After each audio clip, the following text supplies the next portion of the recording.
Hello mga kaate! Ngayon ay gagawa tayo ng dessert at pwede ring merienda. Madali lang ito. Ito ay tatawagin kong Pudi Plan. Tara, umpisahan na natin! Kailangan lang natin ng tinapay. Ang ginamit ko dito ay yung tasty. Kahit ang tinapay na plain, yan, kinusnit-kusnit ko lang. Tapos eto, lalagay natin sa food processor para mapino. Pwede rin ang blender. Eto na yung aking tinapay. Pino na siya. Ayan. Mapino siya. Ayan. Ngayon naman ay lalagyan natin ng itlog. 2 itlog.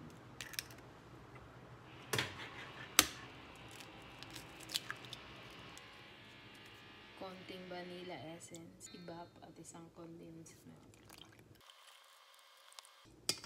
Tapos lalagyan natin ng 2 tablespoons of melted butter. Haluin natin.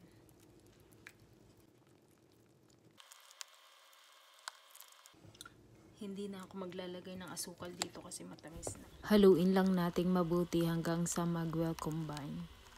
Ayan, pwede na ito. Meron tayong 2 tablespoons ng white sugar. Ika-caramelize lang natin. Ayan, ilagay na natin yung mixture. Ito, lalagyan naman natin ng cover na aluminum foil at i-steam natin ito ng 30 to 45 minutes. Depende sa kapal. So, ito na siya after 30 minutes.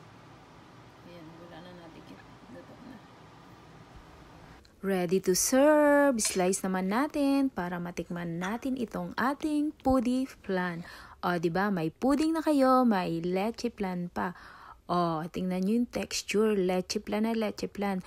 Pwedeng mainit, pwedeng malamig. Wow! Ang sarap! Thank you for watching. Don't forget to like, subscribe, and share. See you in the next video. Bye!